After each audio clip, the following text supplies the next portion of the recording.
تو آئیے چلتے ہیں آج کے سیگمنٹ کی طرف۔ حضرت تصوف کے حوالے سے لوگوں کی بڑی مس انڈرسٹینڈنگز ہیں، اور ہر ہفتے آپ جس یونیک طریقے سے لوگوں کو جواب دیتے ہیں تو ظاہر ہے کہ لوگوں کو یہ راستہ سمجھ آنے لگا۔ اس دفعہ کا سوال بھی بہت انٹرسٹنگ ہے۔ لوگ یہ کہتے ہیں کہ یہ تزکیہ نفس تصوف کے حوالے سے بہت سے اشغال بنائے گئے ہیں، اور یہ خاص ہندوؤں کے ساتھ ہمارے جو بر صغیر کے جو لوگ ہیں، اولیاء ہیں ادھر اس علاقے کے جو لوگ ہیں، ان کے ساتھ رہنے کی وجہ سے انہی کے ریچولز کو انہوں نے ایک اسلامی رنگ دے کے اس میں آپ نے ایڈجسٹ کر لیا ہے، جیسے مراقبہ ہے، جیسے میڈیٹیٹ کرنا ہے، جیسے اپنے سانس کو روکنا ہے، اور بہت سی چیزیں۔ کہتے ہیں کہ عرب کے اولیاء میں یہ چیز نہیں پائی جاتی، عرب کے اسلام جو ہے ان چیزوں سے بالکل پاک صاف ہے۔ تو بہت سے وہ چیزوں کو اپنا تنقید کا نشانہ بناتے ہیں، لیکن آج ہم گفتگو کرنا چاہتے ہیں مراقبے کے حوالے سے، کہ جب انسان تصوف میں یہ جو مراقبہ کرایا جاتا ہے لائٹ بند کر کے، کہتے ہیں کہ جہاں بہت سی چیزیں ہندوؤں سے لی گئی، یہ مراقبہ بھی گویا کہ ہندوؤں سے لیا گیا، اور یہ انہی کا طریقہ ہے کہ وہ چپ کر کے ایک جگہ میڈیٹیٹ کرتے ہیں، سوچ فکر کو بند کرتے ہیں۔ تو اس بارے میں آپ کیا فرماتے ہیں؟ بقیہ ویڈیو دیکھنے سے پہلے ویڈیو کو لائک کریں، رحم ٹی وی چینل کو سبسکرائب کریں اور بیل آئیکن پر کلک کریں۔ شکریہ۔ اچھا سوال ہے۔ اصل میں بات یہ ہے کہ اگر ہندوؤں سے یہ مراقبے کا تصور آیا بھی ہے تو اس میں حرج کیا ہے؟ ہندو ہے، عیسائی ہے، یہودی جو پہلی قومیں ہیں، کیونکہ یہ بات تو سب جانتے ہیں کہ یہ کسی نہ کسی نبی کی جو ہے وہ گمراہ امتیں ہیں۔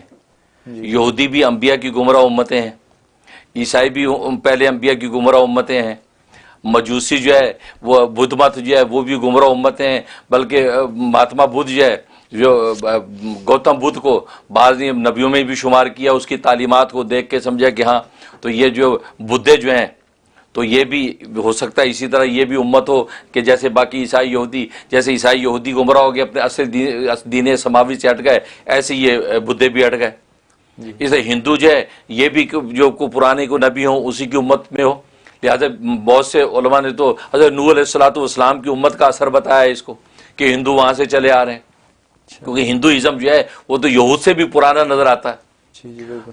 تو ان انبیاء میں سے ایسی چیزیں اگر آئی ہوں ظاہری اشغال میں، تو کیونکہ اعتراض تو ظاہر پر نہیں عقائد پر ہے، ظاہر پر اعتراض نہیں عقائد پر اعتراض ہے، اور بنیاد نجات کی عقائد ہے، ظاہر تو نہیں ہے۔ عقائد اس کے کیا ہیں؟ ورنہ پڑھنے کو تو یہودی بھی نماز پڑھتے ہیں، آپ بھی نماز پڑھ رہے ہیں، اور عیسائی بھی پریئر کرتے ہیں، آپ بھی پریئر کرتے ہیں، عیسائی یہودی بھی آمین بولتے ہیں، آپ بھی آمین کہتے ہیں، تو آپ کہیں گے یہ کیا بات ہوئی؟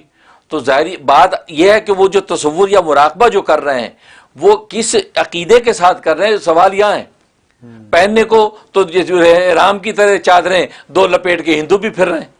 سبحان اللہ۔ آپ سب سے پہلے اپنا احرام چھوڑیں، کیا آپ احرام آپ کے ہندوؤں سے آیا ہے؟ بالکل ہندو بھی لنگوٹا باندھ کے اوپر چادر ہے، آپ گاندھی جی کو آج بھی دیکھو ایسا لگتا ہے احرام باندھ کے پھر رہا ہے، تو آپ کیا کہیں گے؟ تو آپ کہیں گے جی وہ ہمارا احرام وہاں سے آیا، اس کا بھی احرام بھی چھوڑ دو۔ تو بات ظاہر پہ ہے ہی نہیں، بات تو باطنی عقائد پہ ہے، اور باطنی عقائد کی بنیاد پر ہی قوموں کا وزن لگتا ہے کہ یہ کافر ہے، یہ مشرک ہے، یہ ہدایت پہ، یہ ہدایت پہ نہیں ہے۔ تو لہٰذا اسی طریقے سے جب یہ اشغال اگر آتے ہیں اور اسلام نے اس کی تعلیمات دی، اور یہ بات کہنا کہ ہندو پاک میں ہندو سے آیا، یہ لا علمی کی علامت ہے، یہ سطحی ذہن کی علامت ہے۔ یہ تو نبی کریم صلی اللہ علیہ وسلم کی ہدایات سے آیا ہے، اور نبی پاک صلی اللہ علیہ وسلم کیا سمجھے عربی نہیں ہے، ان سے بڑھ کے عربی کیا ہے؟ سارا دین کا مرکز ہی وہی ہے، ان کے سینہ منور سے سارا دین آیا۔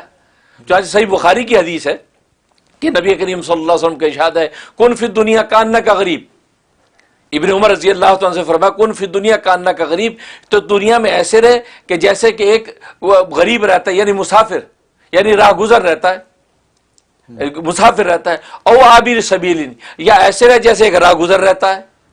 تو دیکھو مسافر جب کسی جگہ جا کے رہتا ہے تو وہاں رہنے کے زیادہ اہتمامات نہیں کرتے، اس کی منزل پہ نگاہ ہوتی ہے۔ یار میں نے وہاں کسی ہوٹل میں بھی اگر ٹھہرتا ہے وہ کہتا ہے بس یہ ضرورت کی چیزیں ایک بیگ کافی ہے کیونکہ میں نے ڈیسٹینیشن پہ پہنچنا ہے۔ تو فرمایا مومن کا ڈیسٹینیشن جنت ہے، آخرت ہے، اللہ کی جو ہے قربت ہے، لہذا وہ دنیا میں اتنے ساز و سامان بکھیڑی نہیں کرتا کہ آخرت سے غافل ہو کر سامان دنیا میں پھنس جائے۔ تبھی تو زہد فی دنیا کا جو ہے وہ بہت بڑا کمال کہلاتا ہے۔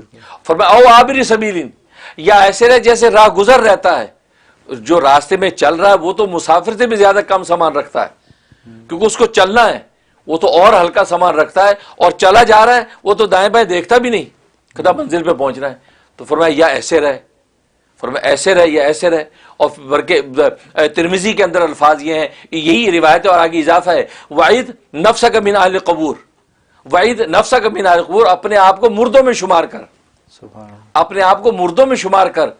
اب یہ جو ارشاد فرمائے اپنے آپ کو مردوں میں شمار کر ہے، اسی کو روایت بالمعنی کے طور پہ محدثین نے کیا کہا، موتو قبل ان تموتو، مر جاؤ مرنے سے پہلے۔ لہٰذا یہ موتو قبل ان تموتو جو ہے، یہ اس کو روایت بالمعنی قرار دیا عید نفسک من اہل قبور کی، جو ترمذی میں ہے۔ جی اس کا مطلب مر جاؤ مرنے سے پہلے۔ اب یہ انسان مرنے سے پہلے کیسے مر سکتا ہے؟ یہ صرف ایک تصور اور خیال سے مر سکتا ہے، اور یہ تصور اور خیال کا نام مراقبہ ہے۔ سبحان اللہ، مراقبہ اسی کو کہتا ہے۔ اب لائٹیں بند اگر کر دیا آپ نے اور آنکھیں بند کر کے بیٹھ گئے، آپ دل کے اندر تصور، کیونکہ یہ دل کے تصور کا جو اثر ہے اس کو مراقبہ کہا جاتا ہے۔ اس میں یہ تصور باندھتا ہے، اپنے آپ کو مردہ تصور کرتا ہے، یار میں مرا ہوا ہوں۔ جب مرا ہوا ہوں تو میں آنکھیں دیکھ نہیں رہی ہیں، کانیں سن نہیں رہی ہیں، زبانیں بول نہیں رہی ہے، ناکیں سونگ نہیں رہی ہے، ہاتھ پیر پکڑ نہیں رہے ہیں۔ اس کا مطلب میں بس اسی طرح لائف گزاروں، آنکھیں ہوں گناہ نہ دیکھیں، کانوں گناہ نہ سنیں، ناک ہو گناہ نہ سونگے، زبان ہو گناہ نہ بولے، ہاتھ پیر ہوں گناہ کی طرف نہ بڑھیں۔ بس یہ میری کیفیت حیثیت ہونی چاہیے۔ اپنے آپ کو مردہ سمجھ کے آنکھیں بند کر کے سوچتا ہے، پھر مجھے نہلایا جا رہا ہے، جیسے مجھے نہلا کے پاک کیا جا رہا ہے، بس اس طرح میں زندگی میں اپنے آپ کو گناہوں سے پاک کروں، توبہ کے آنسوں سے اپنے آپ کو اسی طرح نہلاؤں جیسے یہ مردے کو نہلا رہے ہیں پانی میں، سبحان اللہ، پھر اوپر کپڑا لپیٹ رہے ہیں، اسی طریقے سے میں اپنے اوپر جو ہے وہ سطر پوشی کروں، یعنی کپڑا لپیٹوں اپنے شرمگاہ کو، اپنے آپ کو چھپاؤں کیونکہ گندا بہت ہوں، اور اپنے عیوبوں کو چھپاؤں اور اللہ کا ستاری کا پردہ مانگوں۔ سبحان اللہ، ٹھیک ہے، یہ تصور بات ہے۔ پھر انہوں نے نہلایا، پھر قبر میں دفن کر دیا، میں کچھ نہیں کر سکا، اللہ کے سامنے پیشی ہوئی۔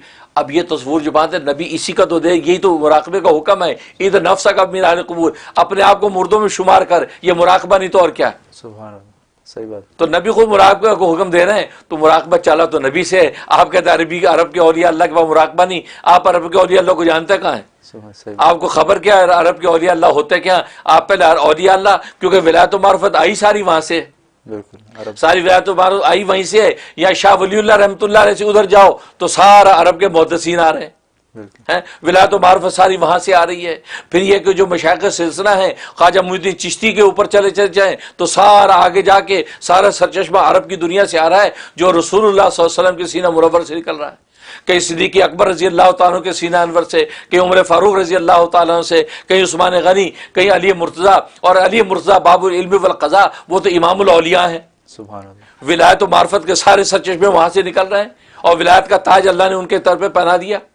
سبحان اللہ، تو آپ حضرت علی سے بڑھ کر بھی کون ہوگا؟ صحیح، وہ اسے بڑھ کر بھی کون ہوگا؟ ساری ولایت و معرفت وہاں سے آ رہی ہے۔ تو یہ تو احادیث طیبہ کے اندر جو ہے یہ ساری تفصیلات موجود کی۔ مراقبے کی حدیث میں نے بتائی، چنانچہ حضرت کی معلومات مجدد ملت مولانا اشرف علی تھانوی رحمہ اللہ تعالیٰ نے اپنی کتاب التکشف فی مہمات التصوف میں اسی حدیث سے استدلال کیا ہے۔ اس حدیث سے مراقبہ ثابت ہو رہا ہے۔ سبحان اللہ، تو باقی ہندو کرتے ہو، دوسرے کرتے ہو بھائی، صحیح بات، کوئی بات نہیں۔ اگر ظاہری عمل ہوگا اسی طرح جیسے ہم لوگوں کا چلا رہا ہے، لیکن وہ باطنی عقائد کی وجہ سے گمراہ اور مشرک کہلائے، بالکل، بتوں کی پوجا پاٹ کرنے کی وجہ سے وہ مشرک کہلائے۔ لیکن ظاہری عمل کے اعتبار سے اگر دیکھیں تو پہلے تو آپ اپنا احرام باندھنا چھوڑ دیں، کیونکہ ہندوؤں کا جو لنگوٹا اور ان کا جو کپڑا سارا ہے وہی بالکل، ہے، سارا وہی ہے۔ آپ آب زمزم کو کی تقدس چھوڑ دیں، گنگا جمنا کو وہ بھی مقدس سمجھتے ہیں۔ اب آپ یہ کیوں نہیں کہتے یار یہ آب زمزم کا تصور آپ کا جو گنگا جمنا سے آیا ہے، اسے ہندو گنگا جمنا کو متبرک پانی سمجھتے ہیں، لہذا ہم نے بھی سمجھنا شروع کر دیا۔ تو آپ صاحب زمزم کو پہلے چھوڑیے۔ بالکل، تو یہ نالائقی کی بات ہے، یہ ناسمجھی کی باتیں ہیں کہ جو اس طرح کر دی جاتی ہیں، ورنہ احادیث طیبہ سے اس کا ثبوت ہے۔ اور یہی اشغال جو صوفیہ کرام کے ہیں وہ اسی طریقے سے چلے آ رہے ہیں۔ اور چونکہ صوفیہ کرام جو ہے وہ دل کے تزکیے کرتے ہیں، اور دل کا جب تزکیہ ہو جائے، دل جب سونا بن جاتا ہے تو سمجھے انسان باکمال ہو جاتا ہے۔ اس لیے دشمنان اسلام نے سب سے زیادہ چوٹیں تصوف کے اوپر ماری ہیں، تاکہ یہ تصور تزکیہ امت میں سے نکل جائے تو یہ امت تتر بتر ہو جائے گی۔ اور وہی آج اگر دیکھیں مجموعی طور پر امت میں سے جب یہ تصوف کی روح نکل گئی ہے تو آج امت تتر بتر نظر آتی ہے، چھوٹے چھوٹے نظریات سے متاثر ہو جاتی ہے، چھوٹے چھوٹے شوشوں سے وسوسے سے ان کے دل دگردوں ہو جاتا ہے، کوئی ادھر گمراہ ہونے لگتا ہے، کوئی ادھر گمراہ ہونے لگتا ہے، کیونکہ تزکیہ اور تصور کی محنت کو آپ لوگوں نے جب ڈیمیج کیا ہے تو آج پوری امت ڈیمیج نظر آتی ہے۔ سبحان اللہ، جب قلوب مضبوط تھے اور دلوں کے تزکیے ہوتے تھے اور نبیوں کی نگاہ قلب پہ ہوتی تھی، صحابہ اولیاء کی نگاہ قلب پہ ہوتی تھی، جب قلب سیف ہے تو پھر دنیا کی کوئی طاقت جو امتوں کو گمراہ نہیں کر پائی. آج امت اس لیے تتر بتر نظر آتی ہے. تزکیہ تصوف آپ کا جو ہے اپنے ہی لوگوں نے اس کے اندر وساوس پیدا کر اس کو کمزور کرنے کی کوشش کی ہے. اس وجہ سے آج امت کی صفوں کے اندر وہ کمال اور طاقت نظر نہیں آتا. بہت خوب حضرت، بہت آپ نے اہم پوائنٹ کو ثابت کیا. ناظرین، یہ حضرت نے جو بہت ہی اہم کی پوائنٹ بتایا ہے کہ تصوف ہی سب سے ہمارے ایمان کو مضبوط کرنے اور دل کو مضبوط کرنے کا ذریعہ تھا. تو اسلام دشمن کا سب سے پہلا حملہ اس تصوف پہ ہوا اور اس میں شکوک و شبہات ڈالے. تو آج کے دور میں بھی اگر کوئی ناسمجھ ایسے حرکت کرے اور تصوف پہ اعتراض سمجھے تو آپ سمجھ جائیے وہ کس کا دشمن ہے. وہ بہت بڑا اسلام دشمن ہے جو آپ کے قلب کو جو ہے اس کو اصلاح ہونے نہیں دینا چاہتا اور آپ کو راہ راست سے ہٹانا چاہتا ہے. یہ حضرت نے جو بڑی قیمتی بات بتائی ہے. اور جیسے حضرت نے ابھی اس کو واضح کرتے ہوئے بتایا کہ اولیاء بیچارے تو اس میں آپ کی مدد کر رہے ہیں. حکم تو نبی صلی اللہ علیہ وسلم کا تھا کہ آپ ایسے اپنے آپ کو مردہ تصور کریں، اپنے آپ کو اہل قبور میں سے آپ شمار کریں. تو اولیاء تو آپ کی مدد کر رہے ہیں کہ اس کو کیسے کریں، کہ عام آدمی تو کر نہیں سکتا. تو یہ جو اشغال ہیں تصوف کے، گویا کہ نبی صلی اللہ علیہ وسلم کے اس پاکیزہ حکم کی تعمیل کرانے میں آپ کے مددگار ہیں، آپ کے ہیلپ فل لوگ ہیں. تو آپ ان کے اشغال سے ہمیں فائدہ اٹھانا چاہیے.